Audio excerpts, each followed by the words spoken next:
There seems to be a lot of commotion about pasture-raised or 100% grass-fed red meat being nutritionally superior to feedlot or grain-fed red meat. And yet a counterpoint claims the difference is only marginal. Well, I've always assumed that there's probably not a big difference.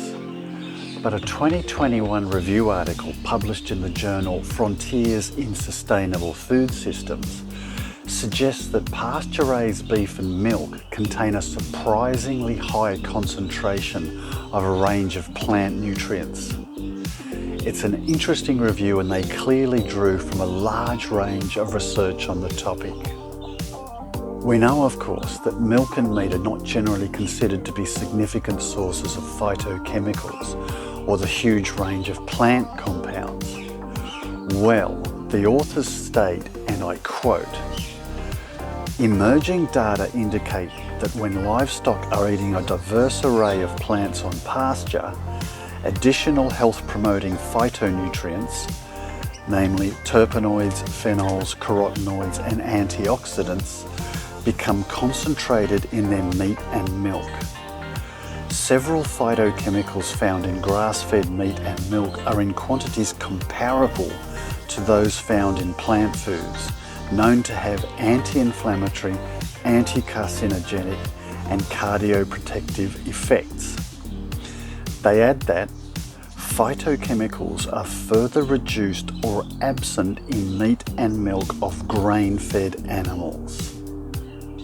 The authors believe the plant nutrient differences between pasture-raised and feedlot meat are underappreciated because the focus is usually on the differences in fatty acids like omega-3s and CLAs or conjugated linoleic acid.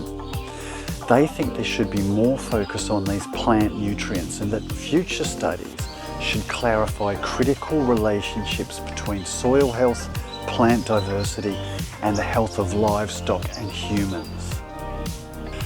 They even go partway to explain why they think pasture-raised meat is so much higher in nutrients. They suggest the coevolution of plants and grazed animals has led to plants being more productive when grazed in accordance with age-old ecological principles. The plant selection by grazing animals impacts the phytochemical richness of meat and dairy products, with greater botanical diversity resulting in both a wider variety and higher concentrations of health-promoting phytonutrients in meat and milk.